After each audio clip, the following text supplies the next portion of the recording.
Hello fans, welcome to ना prime. पिछले episode के अंत में देखा था जेवर के माइंड के अंदर कुछ रास्ता चल रही है। वो लियोन की जगह लेने वाला है। उसने अपने माइंड में कुछ सोच लिया है कि लियोन को किसी तरह से ठीक करना है। लियोन इस टाइम बहुत ज्यादा दर्द में है। वो लगातार तड़प रहा है लेकिन खुद को ठीक तरह से हील नहीं कर पा रहा और लियोन की ये हालत जेवर से बिल्कुल देखी नहीं जा रही। उसने डिसाइड किया है वो खुद से उसको ठीक करने के लिए कुछ ना कुछ स्टेप उठाएगा। जैसे आगे बढ़ते हैं वो सीधे रफेल के पास से पहुंचता है। रफेल इस टाइम पर एक जानवर की जगह पे काम कर रहा है। यहाँ पर इन सारे एल्फाडॉन को रखा गया है जिनको नॉर्मली बेरियन संभालता है। आज जिनको रफेल संभाल रहा है और रफेल के साथ में काफी ज्यादा खुश है। अर्थ के ऊपर केवल ह्यूमंस ही है जो कि एंजल के साथ बदतमीजी कर सकते हैं। बाकी जितने भी जीव है जो कि अबोध है उनको भी पता है कि एंजल के साथ में कितनी रेस्पेक्ट से बात करनी होती है। इसी समय रफेल का ध्यान जीवर के ऊपर जाता है। उस देख कहने लगता है तो तुम यहाँ पर आए गए। वैसे अभी मैं यहाँ पर तुमसे मिलने के लिए आने वाला था। मेरे पास में अभी हाल ही में एक इन्फॉर्मेशन आई है कि सर लियोन फ्रंटियरा को जल्दी हेवन के अंदर बुलाने वाला है। मीटिंग आपकी जल्दी कंप्लीट होने वाली है और उस मीटिंग के अंदर उनको भी शामिल होने के लिए कहा जाएगा। जीवर कहता है और ये कब होने वाला है? रफेल कहता है मुझे से लगता है इसके अंदर अभी तो अर्थ की तरफ से काफी लंबा टाइम लगेगा क्योंकि इस मीटिंग के अंदर काफी सारे हायर ऑफिसर्स है और सबके सब अपनी बात को रखेंगे तो उनको लंबा टाइम तो लगेगा ही। तो अर्थ के हिसाब से तुम्हारे पास काफी सारा टाइम है। ये सुनकर जीवे तो निराश हो जाता है क्योंकि वो इस मीटिंग को जल्दी अटेंड करना चाहता था। वो जल्दी से एक कैंडल उठा लेता है और फिर पास में से एक क्रॉस को उठाकर उसे साइड में रखकर एक रिचुअल परफॉर्म करने लगता है। इसे देखकर रफेल कहता है ये तुम क्या करने की कोशिश कर रहे हो? जीवर कहता है मैं प्रे कर रहा हूँ। तुमने एक बार कहा था अगर हम पूरे सच्चे मन से उनसे बात करने की कोशिश करेंगे, हेवन के अंदर जो लोग हैं उनसे हम अपील रखेंगे तो हमारी बात को सुनते हैं। मैं उनसे बात करना चाहता हूँ, अपनी अपील उनके सामने रखना चाहता हूँ। ये कहते रफेल पूरी शिद्दत के साथ में ऊपर हेवन की तरफ अपनी अपील रखने लगता है। वो उनसे कहने लगता है मैं चाहता हूँ इस मीटिंग को जितना हो सके उतना जल्दी कंडक्ट किया जाए और सर लियोन को जल्दी से वहां पर बुलाया जाए। वैसे अभी इस टाइम पर जेवर की अपील रखना काफी ज्यादा अजीब सा है क्योंकि लियोन की सेहत नहीं है कि वो किसी मीटिंग को अटेंड कर सके। लेकिन अगर ये जानते हुए भी जेवियर ये सब कुछ करने की कोशिश कर रहा है मतलब कुछ तो गड़बड़ है। वहीं अगर इसका दूसरा पहलू देखा जाए तो अगर सच में जेवियर के माइंड के अंदर कुछ गलत सोच होती, वो प्योरिटी की तरह से नहीं सोच रहा होता तो बिल्कुल भी हेवन के साथ में कांटेक्ट नहीं कर पाता। लेकिन हेवन के साथ उसका कांटेक्ट हो जाता है और बहुत जोर से कांटेक्ट होता है। यहाँ पर जो बंदा बैठा हुआ है उसे कानों के अंदर आवाज बहुत दूर से गूंज जाती है। असल में इस अपील की खास बात ये होती है कि जो कोई भी इसको जितने प्योर मन से बोलेगा उतनी जोर से ऊपर आवाज सुनाई देगी और बंदा उसके ऊपर अमल करने की कोशिश करेगा। जेवियर की ये आवाज इतनी जोर से सुनाई दे रही है जिसका मतलब उसने अपनी अपील को बहुत ही ज्यादा प्योर मन से रखा है। उसके किसी भी तरह गलत विचार नहीं है। हेवन के अंदर इस ऑफिसर के कान बहुत जोर से बज रहे होते हैं। ये चिल्लाते हुए अपने साथी बंदे से बोलने लगता है ये आवाज किसकी है? ये आवाज तो बहुत ज्यादा तेज है, मैं बिल्कुल उसे इग्नोर नहीं कर सकता हूँ। साथ वाला बंदा बोलता है लेकिन आपको इस आवाज को इग्नोर करना पड़ेगा क्योंकि ये बंदा ट्रुथ और ज्वेल से रिलेटेड बात कर रहा है। लेकिन ये बंदा ट्रुथ और ज्वेल का ओनर नहीं है तो उसकी बात के ऊपर ध्यान देना कोई मतलब नहीं बनता है। लेकिन फिर भी ये आवाज बहुत ज्यादा प्योर है। इसी समय ये आवाज बहुत ज्यादा तेज जाती है। वो बंदा चिल्लाते हुए कहने लगता है उनकी जगह पर मुझे बुलाओ, मैं उनकी जगह पर आकर अपील रखना चाहता हूँ, यहाँ पर इस मीटिंग को अटेंड करना चाहता हूँ। मैं चाहता हूँ मुझे जल्दी से वहां पर बुलाया जाए। जेवियर अब तो इस एक ही लाइन को लगातार रिपीट करता जाता है और धीरे करके उसकी आवाज लगातार तेज होती जा रही है। उसकी प्योरिटी बढ़ती जा रही है। उसके साथ में आवाज को सुनना और ज्यादा मुश्किल होता जा रहा है। और अब इसी के साथ में उस ऑफिसर के पास में अब कोई दूसरा रास्ता नहीं बचता। वो अपने साथी ऑफिसर से बोलने लगता है हमारे पास में अब कोई दूसरा रास्ता नहीं है, हमें इसकी अपील को पूरी तरह एक्सेप्ट करना पड़ेगा, इसको बुलाना पड़ेगा। यहाँ पर इस बंदे की अपील बहुत ज्यादा प्योर है। अगर ये गलत चीजें मांग रहा है तो भी इसकी बात को एक्सेप्ट करने के अलावा कोई दूसरा ऑप्शन नहीं है। इस ऑफिसर के इतना करने के साथ में जेवर के सामने की तरफ लिफ्ट टाइप स्ट्रक्चर दिखाई देने लगता है जो कि उसको ऊपर ही तक पुश करेगा सीधे हेवन तक।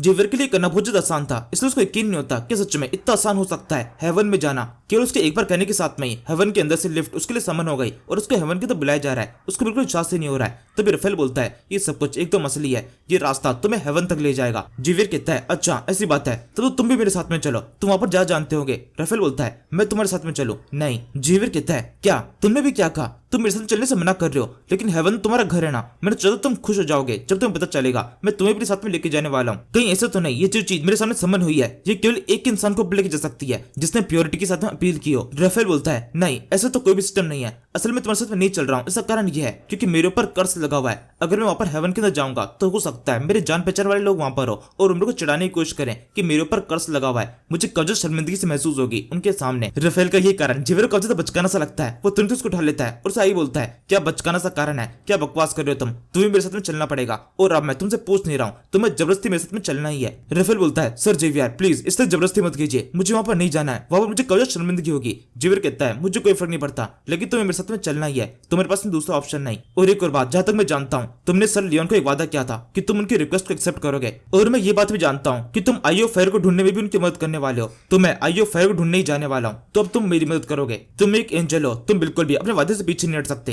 ये कहते जेवियर उस लिफ्ट टाइप स्ट्रक्चर के ऊपर खड़ा हो जाता है और उसके साथ में धीरे से ऊपर जाने लगता है। उसके साथ में ही रफेल भी है। जेवियर ने अभी भी रफेल को अपने कंधों के ऊपर बैठा रखा है और इसी हालत में वहां से ऊपर की तरफ पहुंचता है। हेवन के अंदर एंटर करने के साथ में उसकी नजर सबसे पहले इस ऑफिसर के पड़ती है जो कि उसकी तरफ देख रहा होता है। उसने कहने लगता है तुम तो काफी ज्यादा नोबल पर्सन लग रहे हो, देखने से लग रहा है तुम काफी ज्यादा प्योर हो। तुम जैसे नोबल पर्सन को हेवन के अंदर अपील करके इस तरह से परेशान करने की कोशिश नहीं करनी चाहिए। इस तरह से दूसरों को परेशान करना ये बिल्कुल भी ठीक नहीं है। जेवियर इस टाइम पर पहले काफी ज्यादा गुस्से मूड में होता है, उन पर चिल्लाते बोलने लगता है तो क्या तुम ये कहना चाहते हो जो नोबल लोग होते हैं वो हेवन के अंदर अपील नहीं कर सकते, केवल जो घटिया लोग गिरे हुए लोग हैं वही हेवन के अंदर अपील कर सकते हैं। अगर सच में ऐसा है कि हेवन के अंदर केवल घटिया लोग की बात सुनी जाती है तो ये हेवन नहीं है, इसका नाम बदल देना चाहिए। ये सुनकर उस ऑफिसर को गुस्सा आता है, वो चिल्लाते बोलता है ये तुम किस तरह से बात कर रहे हो, तुम केवल एक ह्यूमन हो और मैं एक ऑफिसर हूँ, हेवन का एक ऑफिसर, तुम मुझसे इस तरह से बात नहीं कर सकते, तुम इससे बात करो। ये कहते हुए जब ये ऑफिसर गुस्सा रहा होता है तो उसके सर के ऊपर जो होलो है वो धीरे करके रेड होने लगता है। इसका मतलब है इस ऑफिसर ने अभी जेवर के साथ जिस तरह का बर्ताव किया है इसको इसकी सजा मिल सकती है। इससे तुरंत शांत होता है और फिर जेवर से बोलता है मुझे माफ करो, मैं तुमसे गलत तरह से बात कर रहा था और ये अपनी गलती को एक्सेप्ट करता हूँ कि तुम भी यहाँ पर अपील कर सकते हो। ये जगह केवल बुरे लोगों के लिए नहीं है, अच्छे लोगों की अपील को पहले एक्सेप्ट किया जाता है। ये कहते हुए ऑफिसर हल्का सा घबराया हुआ भी है, इसको पता है अभी कांस्टेबल रफेल ने जब ये गलती की थी तो उसको कितनी बुरी तरह से पीटा गया था, अगला नंबर इसका खुद का हो सकता है, इसलिए जेवर के साथ में काफी रेस्पेक्ट से बात कर रहा है। वो उससे आगे बोलता है वैसे तुम्हें इस बात का एहसास है ना कि ट्रूथ और ज्वेल बना के तुमने कितनी बड़ी गलती की है। लोअर क्लास के लोगों के पास में ट्रूथ और ज्वेल जैसी ताकतवर चीज नहीं होनी चाहिए, ये चीज तुम्हारे पास में होना तुम्हारे लिए ज्यादा खतरनाक हो सकती है। जेवियर कहता है हाँ बिल्कुल मुझे अपनी गलती का एहसास है, मैं इस बात को पूरी तरह एक्सेप्ट करता हूँ कि लोअर क्लास के लोगों के पास में हम जैसे लोगों के पास में ट्रूथ और ज्वेल जैसी ताकतवर चीज नहीं होनी चाहिए। और इसके अलावा मैं इस बात को भी एक्सेप्ट करता हूँ कि हेवन ने जो डिसीजन लिया था कि ट्रूथ और ज्वेल को नष्ट कर देना चाहिए वो डिसीजन भी एकदम सही था, उसकी मेरे मन में पूरी रेस्पेक्ट है। जेवियर के मुंह से इतने अच्छे शब्द सुनने की इस ऑफिसर को बिल्कुल भी उम्मीद नहीं थी। वो चौंकते हुए बोलने लगता है तो क्या सच में तुम्हारी बात की रेस्पेक्ट कर रहे हो, मतलब तुम ट्रूथ और ज्वेल को खुद से नष्ट कर दोगे, तुम इसके लिए तैयार हो। लियोन बोलता है हाँ बिल्कुल हम पूरी तैयार है, बल्कि हम खुद से उसको नष्ट कर देंगे, हमें कोई भी दिक्कत नहीं है। इसी के साथ ही जेवियर का ओरिजिनल गेम शुरू होता है। वो मुंह बनाते हुए आगे बोलता है लेकिन हमारी छोटी शर्त है। ये कहते उसके चेहरे के ऊपर काफी इविल एक्सप्रेशन होते हैं जो कि दिखाते हैं कि उसका गेम अब शुरू हुआ है, वो जिस काम के लिए यहाँ पर आया था वो अब वो बताने वाला है। अपनी कंडीशन के सामने रखने से पहले जेवियर पहले से एक सवाल पूछने लगता है, उनसे कहता है पहले मेरे सवाल का जवाब दो, मुझे ये बताओ हम ट्रूथ और ज्वेल कंस्ट्रक्ट कर रहे हैं, इसके बारे में इन्फॉर्मेशन आपको कब मिली थी। जेवियर के सवाल का वो ऑफिसर एकदम सही से जवाब देता है क्योंकि वो एक एंजल है, वो बिल्कुल झूठ नहीं बोल सकता।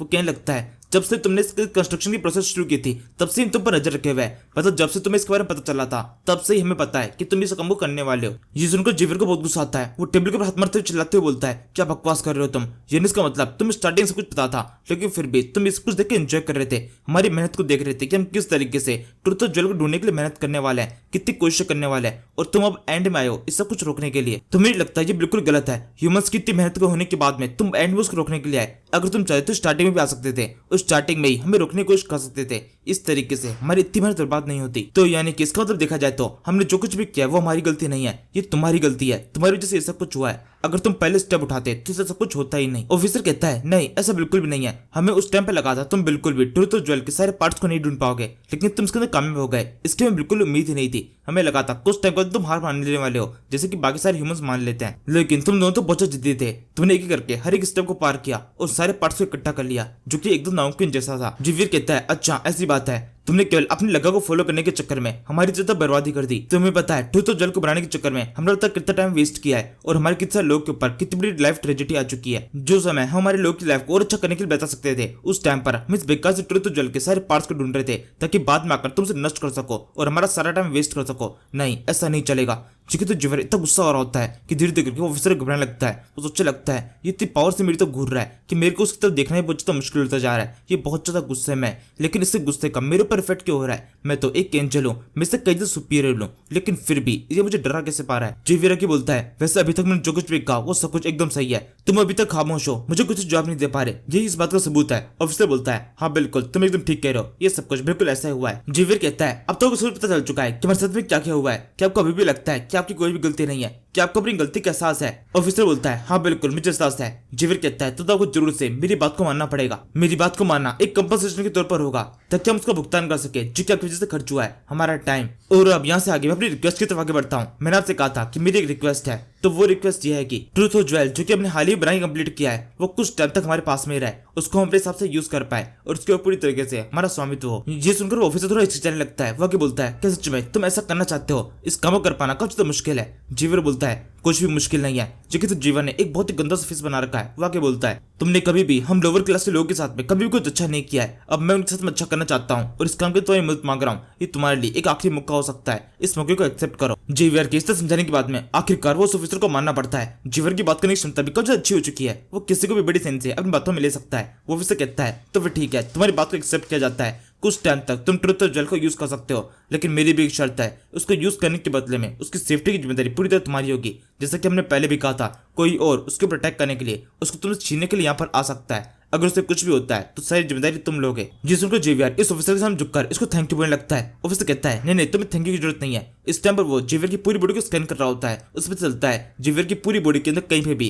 किसी भी तरह का बैड माना पावर नहीं है, केवल उसके अंदर पूरी पॉजिटिव एनर्जी है। ये सोचते हुए ऑफिसर पूरी तरीके से जेवियर के चेहरे के तक खोज गया होता है। वैसे अभी हाल ही मेरे पास में कमेंट आया है जिसमें किसी ने मुझसे कहा है सिर्फ इसी स्टोरी कंप्लीट करो फटाफट और फिर एक क्यूआर छोड़ देना पोस्ट में। तो इसी बात को मानते हुए ये रहा मेरा क्यूआर। और अब आप मुझे बताओ मेरे पैसे कब तक आ जाएंगे? पैसे जल्दी आ जाने चाहिए। वैसे इसी क्यूआर की बात कर रहे थे ना, या फिर किसी और चीज की? और अब जिस किसी को भी मेरे को थोड़े बहुत पैसे देने की इच्छा हो तो प्लीज इस क्यूआर की ओर भेज सकते हो। आप में से ऐसे बहुत सारे हैं जो कि मेंबरशिप लेकर मुझे सपोर्ट करने की कोशिश करते हैं, तो ये क्यूआर भी है, तो इसकी मदद से भी आप लोग मुझे सपोर्ट कर सकते हैं। मेंबरशिप का पैसा आधे से ज्यादा यूट्यूब पर चला जाता है, लेकिन इसका पैसा पूरी तरह से मुझे मिलेगा और पूरा सपोर्ट आप मुझे कर पाएंगे। वैसे ये कोई नहीं बोलेगा कि मैं जिस थाली में खा रहा हूँ उसी में छेद करने की कोशिश कर रहा हूँ, क्योंकि मैं कोशिश तो कर रहा हूँ, लेकिन यहाँ पर थाली भी तो हमारी है। अगर ये थाली बनाई मैंने है तो इसके अंदर छेद भी मैं ही करूंगा। हाय मेरा पैसा। और अब इसके आगे मैं एक स्टेप और आगे बढ़ने वाला हूँ। मैं इस सेम क्यूआर को पोस्ट में भी डालूंगा। अगर आपको लगता है मैं वो किसी तरह से एंटरटेन कर पा रहा हूँ, ये सीरीज आपको अच्छी लग रही है और आपके पास में थोड़ा बहुत पैसा है जो कि आप मुझे देना चाहते हैं, तो जरूर से इस क्यूआर का यूज कर सकते हैं। पूरी श्रद्धा से जितना हो सके उतना ज्यादा इस क्यूआर का यूज करें। वैसे तो आप लोग मुझे कमेंट करके सपोर्ट कर सकते हैं, आपके कमेंट से मुझे बहुत अच्छा लगता है, लेकिन अगर पैसे भेजोगे तो बहुत ही मजा आ जाएगा। नाउ अब मुझे लग रहा है मैं आपसे कुछ ज्यादा ही भीख मांग चुका हूँ, इससे तो इंसिस्ट मुझे नहीं करना चाहिए। बस अब मैं यहीं पे रुक जाता हूँ, लालच बहुत ज्यादा हो चुका है। फिलहाल अभी तक मुझे नहीं पता मैं इस पार्ट को वीडियो के अंदर कहाँ पे लगाऊंगा, वीडियो के एंड में या बीच में कहीं पर। अगर बीच में लगा है तो वीडियो का कंटिन्यू करते हैं। इसी समय जेवियर की दोबारा से आवाज आती है। वह कहने लगता है ये तो रही फर्स्ट कंडीशन, अब सेकंड कंडीशन की बारी है। शायद से ये खबर आगे से पहुंच चुकी होगी। मेरे मास्टर लियोन फ्रंटेरा को आई ऑफ फायर चाहिए, उसको हासिल करने में तुम मेरी मदद कर सकते हो। मैं चाहता हूँ सेकंड कंडीशन के तौर पर तुम मेरी मदद करो। तो मैं चाहता हूँ मेरी दूसरी कंडीशन के तौर पर तुम इस एंजल राफेल को ऑर्डर दो कि मैग्नेटो सिटी के अंदर जाकर उनको ऑर्डर दे कि आई ऑफ समर हमें दे दिया जाए। जेवियर के कहने के साथ में वो ऑफिसर का तो गुस्सा होता है। वो चिल्लाते हुए बोलने लगता है क्या बकवास कर रहे हो तुम, ये बहुत ज्यादा मांग रहे हो तुमने, अपनी सीमा में रहो, तुम केवल एक ह्यूमन हो, तुम इतनी बड़ी चीज नहीं मांग सकते। क्या तुम्हारी बुद्धि पूरी तरह से फिर चुकी है? ह्यूमंस की मांगने की भी क्षमता होती है, लेकिन तुम अपनी क्षमता से बहुत आगे निकल चुके हो। जेवियर कहता है मैं बिल्कुल मांग सकता हूँ, क्योंकि तुम लोगों ने मेरे साथ में काफी कुछ गलत किया है। आपको पता था कि ये सब कुछ हम करने वाले हैं, हम जल्दी ट्रुथ और जेल को बनाने वाले हैं। आप चाहते तो हमें पहले रोक सकते थे, लेकिन आपने हमें पहले नहीं रोका, हमारे शहर में बर्बाद कर दी। और इसके अलावा क्योंकि मास्टर लियोन की जान खतरे में है, इस वजह से मैं काफी ज्यादा घबराया हुआ हूँ। मेरे हार्ट के ऊपर काफी नेगेटिव इफेक्ट हुआ है, और ये नेगेटिव इफेक्ट इस वजह से हुआ है क्योंकि आपके इस एंजल ने आकर हमारे ऊपर अटैक करने की कोशिश की थी, हमें जान से मारने की कोशिश की, और हमारे ऊपर हेवन का डर आ गया। उसी डर के कारण मेरे हार्ट पे ये इफेक्ट आया। मैं चाहता हूँ या तो आप लोग मेरी इच्छा को पूरी करें या फिर मेरे हार्ट के ऊपर जो नेगेटिव इफेक्ट आया उसको ठीक करें। ये कहते जेवियर क्लियरली इस ऑफिसर को एक बहुत बुरी तरह धमकी दे रहा होता है, और इस टाइम पर जेवियर के चेहरे के ऊपर काफी इविल एक्सप्रेशन होता है। ये ऑफिसर भी उसकी तरफ देख रहा होता है। उसने को सोचा लगता है ये बंदा कितना अजीब सा लग रहा है, इसके चेहरे के एक्सप्रेशन कितने अजीब से है, दिखने से लग रहा है जिससे कोई सांप है जो किसी भी टाइम पर मुझे डस लेगा, और अभी केवल मुझे डसने का एक बहाना ढूंढ रहा है। ये केवल एक ह्यूमन है और मेरे पास में हेवनली आईज है, मैं इसकी वजह से चेक कर सकता हूँ किसके मन के अंदर क्या चल रहा है। शायद से इसको मेरे पिस पावर के बारे में पता नहीं है, इसी वजह से मेरे सामने कुछ भी बोल जा रहा है। ये कहते हुए गब्राल अपनी हेवनली आईज का यूज करता है, लेकिन उसे दिखाई देता है जेवियर का मन पूरी तरह साफ है। उसके पीछे से एक होलो लाइट आ रही होती है, जिसका मतलब यह है उसने किसी भी तरह के गलत इरादे नहीं है। ये बात इस ऑफिसर को भी तो चौंका देती है, क्योंकि जेवियर के चेहरे के ऊपर इविल एक्सप्रेशन है, लेकिन अंदर से वो एकदम प्योर है। ये चीज कैसे हो रही है? आमतौर पर इसका उल्टा होता है, लोग बाहर से प्योर होते हैं और अंदर से इविल। इसी के साथ ही ये ऑफिसर एक अलग ही कंफ्यूजन में चला जाता है। वो समझ नहीं पा रहा है कि उसे क्या करना चाहिए। जेवियर के प्योर फेस को देखकर उसे उसकी बात मान लेनी चाहिए, या फिर इविल फेस को देखकर उसको एडजस्ट के लिए मना कर देना चाहिए। यहाँ पे गब्राल के तो पता है कि जेवियर जरूर से साथ में कुछ गेम खेलने की कोशिश कर रहा है, वरना इस तरह कंफ्यूजन उस सामने क्रिएट हो ही नहीं सकती थी। यहाँ से सीन शिफ्ट होता है, हम फ्रंटियर मेंशन का सीन देखते हैं। यहाँ पर लियोन अपने रूम के अंदर लेटा हुआ है, उसकी हालत अभी भी काफी ज्यादा खराब है। तभी गेट के ऊपर कोई नॉक करता है। लियोन कहता है हाँ अंदर आ जाओ। ये एमिली है, जिसकी गाल के ऊपर हल्की सी चोट लगी हुई है, एक बैंडेज लगी हुई है। वो अंदर आते हुए बोलने लगती है मुझे माफ कर दीजिए, इस टाइम पर आपको डिस्टर्ब करना पड़ा, आपको आराम करना चाहिए। लियोन उठते बोलता है नहीं नहीं कोई बात नहीं, बताओ तुम्हारा कैसे आना हुआ? एमिली बताती है कि उसके पास में एक इनविटेशन कार्ड है, वो जल्दी किसी से शादी करने वाली है। ये सुनकर लियोन उस इनविटेशन कार्ड को ले लेता है। एमिली आगे बताती है कि वो एक और क्यों का शादी करने वाली है, वही और जिसके साथ में काफी लंबे टाइम से लगी हुई थी।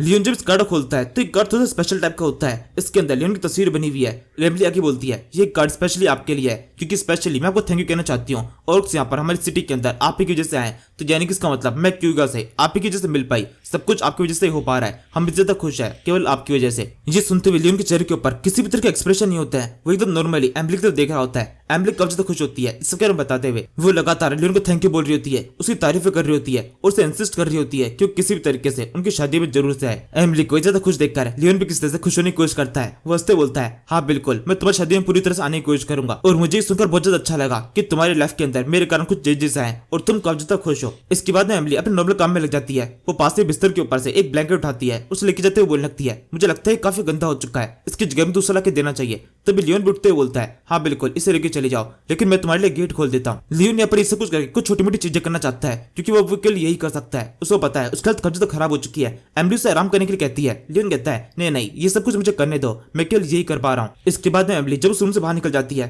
तब लियोन दोबारा से उसकी तरफ हंसते हुए देखता है और उसे कहने लगता है तुम्हारी शादी से मैं बहुत ज्यादा खुश हूँ, मुझे यकीन है तुम्हारी मैरिज लाइफ काफी ज्यादा अच्छी होगी, मेरी तरफ से तुम्हारी शादी के लिए बहुत सारी शुभकामनाएं। ये कहते लियोन उस गेट को बंद कर देता है और एमिली वहां से चली जाती है। और अब इसी के साथ में लियोन का डिप्रेशन मोड वापस एक्टिवेट हो चुका है। वो जमीन पे गिर जाता है और सोचने लगता है मुझे नहीं लगता अब इसके आगे मैं कुछ भी कर पाऊंगा, किसी के लिए भी मैं कुछ भी नहीं कर सकता, किसी को ना खुश ही कर सकता हूँ और ना ही कुछ और। यहाँ पर इस जगह पर मेरा टाइम जल्दी खत्म होने वाला है। इसी समय लियोन को दोबारा से अपने कान की दवा सुनाई देती है। कोई उसे कह रहा होता है तुम दोनों में से कोई एक ही रहेगा, या तो तुम या फिर जेवियर। ये आवाज ट्रुथ ऑफ ज्वेल की है। उसे सुनने के साथ में लियोन की हालत और ज्यादा खराब हो जाती है। उसका हार्ट बुरी तरह जमने लगा है। अभी लियोन की हालत ऐसी हो रखी है जैसे उसको हार्ट अटैक आ रहा हो, लेकिन उससे उसकी जान नहीं निकल रही, ना ही मुंह से आवाज निकल रही है। वो बस लगातार इस दर्द को सहन करता जा रहा है। लियोन के लिए पूरी तरीके से दर्द पूरी तरह सहन नहीं हो चुका है। एक टाइम के बाद सोचने लगता है एक मिनट, मेरे पास में एक आइडिया है। जब ये मुझसे कह रहा है कि हम दोनों में से कोई एक ही होना चाहिए, तो इसके अंदर मेरे को इतना सोचने की जरूरत है, मेरे को खुद तो खत्म कर लेना चाहिए। अगर मैं नहीं रहूंगा तो एक ही रहेगा और सब कुछ बैलेंस हो जाएगा। यहाँ पर इस जगह पर दिक्कत की बात यही तो है,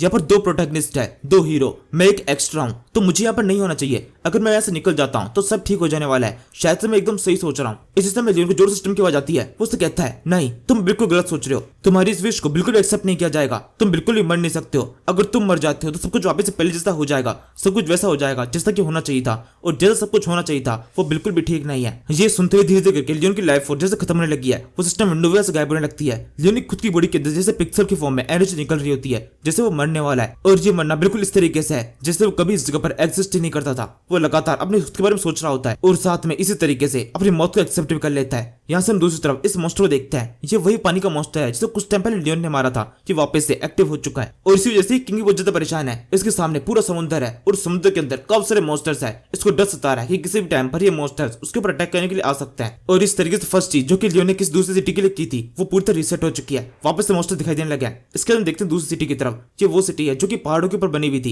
यहाँ पर लियोन ने पहाड़ को रोकने का काम किया था कुछ प्लस के सिंबल लगाकर, और यहाँ पर भी सब कुछ रीसेट होना शुरू हो चुका है। ये प्लस के सिंबल टूटने लगे हैं और उसके टूटने के साथ में धीरे करके ये पहाड़ वापस से ढहना शुरू हो जाएगा, यानी कि सिटी पूरी तरह ढह सकती है एक टाइम के बाद में। इसके बाद हम अस्फान सिटी के किंग अस्फान को देखते हैं। वो भी इस टाइम पर काफी घबराया हुआ है। इसको अभी हाल ही में खबर मिली है कि किसी ने इसकी सिटी के ऊपर एक बहुत जोर से अटैक कर दिया है। अपने सेनापति से पूछने लगता है कि किसकी हिम्मत हो यहाँ पर अटैक करने के लिए आने की। सेनापति बोलने लगता है वो इन्फीडियल्स है, उनका कहना है कि वो इंसानों के गॉड है और यहाँ पर हम पर अटैक करने के लिए आए। उनको हमसे वो सब कुछ चाहिए जो कि उनका होना चाहिए। अब हमें समझ में नहीं आ रहा है कि उनका सब क्या है जो कि हमने उनसे छीना है, लेकिन यहाँ पर उनकी बातों को सुनकर ये चीज समझ में आ रही है कि वो हमसे बहुत ज्यादा नाराज है और किसी भी तरीके से हमसे बदला लेना चाहते हैं। हमको खत्म कर देना ही उनका मेन लक्ष्य है। और इसी घटना के साथ में अस्फान सिटी भी अब रीसेट हो चुकी है। अस्फान सिटी के अंदर लियोन ने यही किया था। जहाँ पर जो आक्रांताएं थे, कुछ लोग थे जो कि जल्दी ही अस्फान सिटी के ऊपर अटैक करने वाले थे क्योंकि उनको पानी कमी पड़ रही थी, उस अटैक को रोका था। और अब दोबारा से किसी और कारण से अस्फान सिटी पे अटैक होने वाला है। इसके बाद हम एक जंगल का सीन देखते हैं। यहाँ पर जंगल के अंदर कुछ मॉन्स्टर्स कुछ छोटे छोटे मॉन्स्टर्स के ऊपर अटैक कर रहे होते हैं। जिस जैसे वो छोटे मॉन्स्टर यहाँ से भागने के कगार पे आ चुके हैं, उनकी हेल्थ खराब हो चुकी है।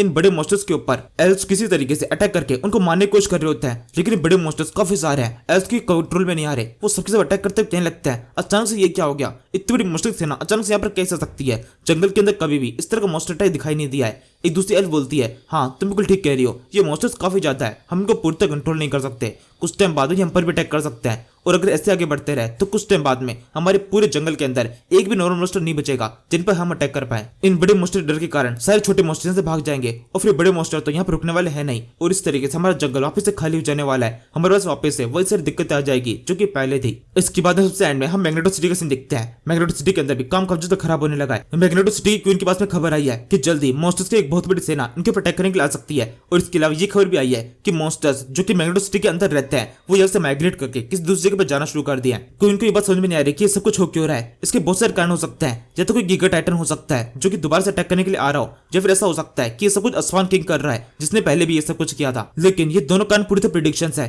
इन सभी के साथ दोस्ती हो चुकी है तो ये दोबारा से ऐसा क्यों करेंगे। क्वीन के सामने ये दिक्कत होती है, वो सोचती रह जाती है कि ये सब कुछ हो क्यों रहा है, इस सब कारण क्या है, और इससे बड़ी दिक्कत यह है इस सारी प्रॉब्लम को सॉल्व कैसे करना है। इसका सोल्यूशन इनमें से किसी के पास भी नहीं है, क्योंकि जो सोल्यूशन बनाता है वो तुम्हारा बिस्तर पर पड़ा हुआ है, उसकी हालत खराब है, और अब बिना लियोन के यहाँ पर सर्वाइव कर पाना, किसी भी तरीके से किसी प्रॉब्लम से खुद को बचा पाना इनके बस की नहीं रहा है। इसी समय एक उम्मीद की किरण दिखाई देती है जो कि जीवियर इस टाइम पर एक बहुत बड़ी चीज के ऊपर चढ़ा हुआ है। असल में लियोन का वो बोन ड्रैगन है। इस बोन ड्रैगन के पास में जीवियर है और साथ में एक बड़ी सी पोटली भी। इस बड़ी सी पोटली को लेकर ये मैग्नेटो सिटी पहुंचता है और सीधे से मैग्नेटो मेंशन की बात से पटक देता है, और फिर जीवियर को क्वीन एरिका से मिलने की परमिशन मिलती है। क्वीन के पास से पहुंचने के बाद में जीवियर पहले तो पूरी रेस्पेक्ट के साथ बात करता है, पूरी रेस्पेक्ट से उसे ग्रीट करता है। वैसे क्वीन एरिका इस टाइम पर थोड़े से बुरे मूड में होती है क्योंकि लियोन ने पहले कब से हरकतें कर रखी है। उसने उस ड्रैगन को बताया कि इन दोनों की शादी हो चुकी है, और इसी वजह से क्वीन एरिका थोड़ी सी परेशान है, काफी गुस्से में कि लियोन इस तरह झूठ कैसे बोल सकता है, और लियोन की वजह से इसको भी झूठ बोलना पड़ा। इसी बात को गुस्सा जीवियर के ऊपर उतारती है। थोड़ा सा रूड होते हुए उसे कहने लगती है, बताओ तुम यहाँ पर क्यों आए हो। जीवियर कहता है माफी मांगने के लिए, और इसके अलावा हमें कुछ मदद भी चाहिए। क्वीन एरिका को इसकी तो उम्मीद नहीं थी, माफी तो वो एक्सेप्ट कर सकती थी,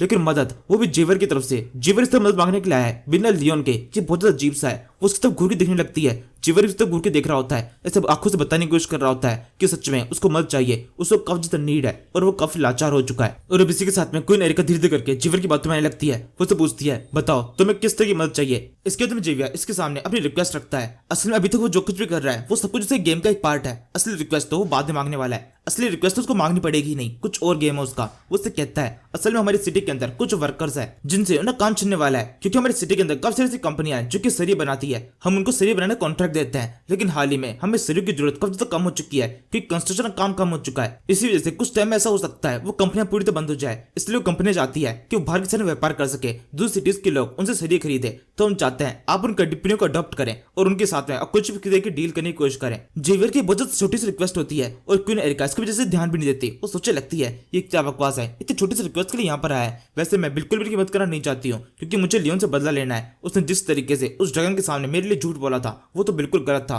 और मैं शायद से इस तरीके से उससे बदला ले सकती हूँ। ये एक अच्छा मौका हो सकता है। क्वीन एरिका इतना सोच रही होती है, इसी समय उसे उस जगह पर एक बहुत लाइट दिखाई देती है। आसमान से कोई चीज है जो कि उस तरफ आ रही है, और साथ में एक सुनहरी सी आवाज सुनाई देने लगती है, और सब के सब सामने तो जो चीज उस जगह पर आ रही होती है उसे देखकर पूरे चौंक जाते हैं। असल में ये एंजल है जो कि उड़ते हुए इस जगह पहुंचता है। ये रफेल है। इसने पूरी तरीके से अपने पंख खोल रखे हैं। इसके सर के ऊपर इसका चमकता हुआ होलो साफ दिखाई दे रहा है, और यहाँ पर इस सभा के जितने भी लोग होते हैं वो जैसे ही अपने सामने रफेल को देखते हैं उन सभी का मुंह खुला खुला रह जाता है। लियोन से अलग उसे देखकर काफी चिढ़ता नहीं है, बल्कि उसको देखकर काफी ज्यादा खुश जाते हैं सारे लोग। क्वीन एरिका ने भी अपनी पूरी जिंदगी के अंदर पहली बार एंजल को देखा है, लेकिन उसे देखने के बाद में तुरंत ही पहचान जाती है कि असल में ये एक एंजल है। ये एंजल के अलावा और कुछ हो ही नहीं सकता। रफेल बोलने लगता है मैं यहाँ पर एक बहुत ही जरूरी काम से आया हूँ। मुझे इस जगह पर एक बहुत जरूरी काम के लिए बुलाया गया है, मतलब भेजा गया है, बहुत जरूरी काम के लिए भेजा गया है। मैडम मतलब मैग्नेटो सिटी की क्वीन मतलब आपसे मेरी रिक्वेस्ट है कि आप क्वीन एरिका फ्रंटियरा सिटी के राजकुमार लियोन फ्रंटियरा को अपना आई ऑफ समर दे दें। जैसे ही रफेल क्वीन एरिका के सामने इस मांग को रखता है तुरंत उसकी बड़ी समझे से कुछ चीज होने लगती है।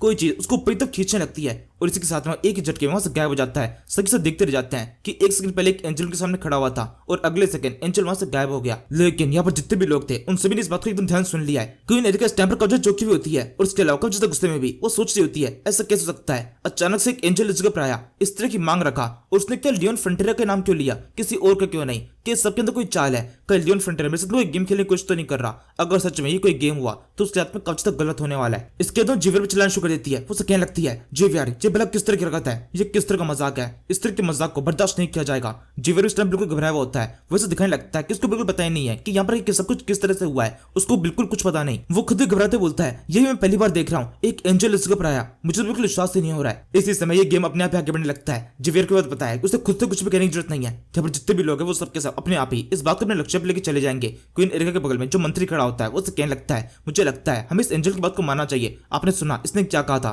कि लियोन को आई ऑफ समर दे दी जाए। एंजल की बात को हम टाल नहीं सकते हैं। जरूर से वो कुछ और भी कहना चाहता होगा, लेकिन वो ऐसे जा चुका है, उसके बात को हम ऐसे छोड़ नहीं सकते, उसकी बात माननी पड़ेगी। लेकिन ये सब कुछ इतना आसानी से भी कैसे हो सकता है? यहाँ पर कुछ ऐसे लोग भी होते हैं जो कि इस बात के पूरे खिलाफ में होते हैं। वो कहने लगता है नहीं, ये बिल्कुल भी ठीक नहीं है। उस लड़के के पास में पहले ही हार्ट ऑफ विंटर है और अब हम उसको आई ऑफ समर भी दे दें, इस तरीके से तो हमारी दोनों नायब चीजें उसके बाद चली जाएगी। हमारे पास में खुद को प्रोटेक्ट करने के लिए कुछ भी नहीं बचेगा। वो हमारे लिए बहुत ज्यादा जरूरी है। आई ऑफ समर की मदद से काफी कुछ किया जा सकता है और हम इस तरीके से अपने दो ताकतवर वेपन्स को एक ही बंदे को नहीं दे सकते। एक दूसरा बंदा बोलता है, हाँ बिल्कुल, ये बिल्कुल ठीक कह रहे हैं। आई ऑफ समर हमारे लिए बहुत ज्यादा इंपॉर्टेंट है। उसकी पावर के बारे में सब लोग जानते हैं। ऐसा हो सकता है वो लड़का लियोनी लालच में आ चुका हो, उसने खुद से एक फेक एंजल को इस जगह भेजा है। ये बंदा जो कि हमारे सामने था, शायद से वो एंजल था ही नहीं, वो कोई नॉर्मल सा इंसान था जिसने किसी जादू टोने का यूज करके वो इस जगह पर आया है ऐसे चमकते हुए। इसी समय एक दूसरा ऑफिसर जो कि लियोन के सपोर्ट में है, वो यहाँ पर कहने लगता है, क्या बकवास कर रहे हो तुम? ऐसा कैसे हो सकता है? क्या तुमने उस बंदे के पंख नहीं देखे थे? उसके सर के ऊपर वो होलो नहीं देखा था? उसकी बॉडी की तरफ जो लाइट निकल रही थी, क्या उस लाइट को नहीं देखा था? इस तरह की लाइट किसी और जीव के अंदर से निकल ही नहीं सकती,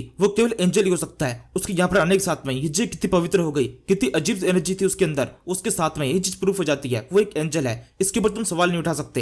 एक दूसरा बंदा बोलता है, ऐसा हो सकता है वो एक एंजल हो, लेकिन मुझे ऐसा लगता है हमें बिल्कुल भी अपने आई ऑफ समर को लियोन फ्रंटियर को देने की जरूरत नहीं है। शायद से वो पूरी तरह झूठ बोल रहा था, उसको हमें किसी तरह से सीरियस लेने की जरूरत नहीं है, वो पूरी तरह बकवास कर रहा है। तभी एक दूसरा बंदा बोलता है कि तुमने आज से पहले कोई बुक नहीं पढ़ी है? बुक्स के अंदर साफ साफ लिखा हुआ है एंजल कभी भी झूठ नहीं बोलते। उसने अगर कुछ कहा है तो उसकी बात को मानना पड़ेगा और उसकी बात को सीरियसली भी लेना पड़ेगा, ऐसे इग्नोर नहीं कर सकते हैं। इसी तरीके से इस सभा के जितने भी लोग होते हैं उन सभी के दो गुट बन जाते हैं। कुछ लोग एंजल की बात को सपोर्ट कर रहे होते हैं तो कुछ लोग उसका विरोध कर रहे होते हैं। क्वीन एरिका आराम से बैठकर इन सभी की इन सारी बातों को सुन रही होती है। वैसे फिलहाल जीवर भी सेम ऐसा ही कर रहा है। वो बस यहाँ पर इंतजार कर रहा है कि क्वीन एरिका किस तरह का डिसीजन लेती है, वो एंजल की बात को मानेगी या फिर नहीं मानेगी। जीवर कुछ भी खुद से नहीं कह रहा है, उसको इस बात का पूरी तरह से पता है। अगर उसने यहाँ पर खुद से कुछ भी कहने की कोशिश की तो ऐसा समझा सकता है कि जीवर सच में इस सबके अंदर शामिल है। अभी जीवर जितना हो सके उतना सीन से बाहर आने की कोशिश करता है, केवल इस सीन को होते हुए देखता रहता है। यहाँ से अब हम एक फ्लैशबैक सीन देखते हैं। जीवर इस टाइम पर इस ऑफिसर गब्राल के सामने खड़ा हुआ है। गब्राल उससे कहने लगता है, नहीं ऐसा बिल्कुल भी नहीं हो सकता, तुम जो रिक्वेस्ट हमारे सामने रख रहे हो इसके कारण इसे एंजल को वहां पर सबके सामने जाकर झूठ बोलना पड़ेगा,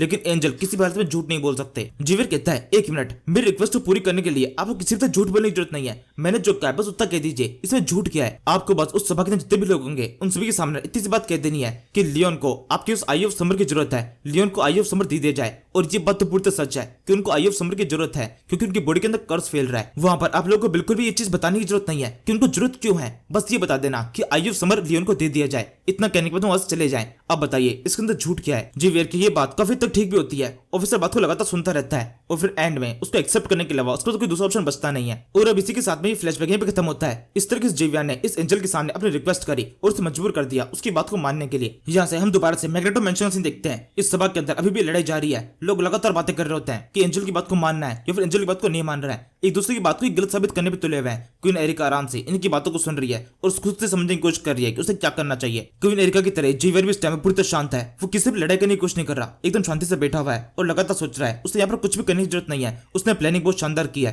पिच सेटअप कर दी है। अब इसके आगे ये लोग आपस में खेलकर उसको उसकी मंजिल तक पहुंचा देंगे। यहाँ से इसके आगे बस जेवियर को क्वीन एरिका की बुद्धि के भरोसा रखना है। क्वीन एरिका बिल्कुल वैसे डिसीजन लेने वाली है जैसे कि जेवियर ने सोच के रखा है। और अब जेवियर की इसी मास्टरमाइंड प्लानिंग के साथ में इस सीरीज का ये एपिसोड यहीं पे खत्म होता है। इस प्लानिंग का क्या रिजल्ट निकलता है वो पता चलेगा अगले एपिसोड में। फिलहाल के लिए thank you for watching, stay safe, stay healthy, happy Diwali.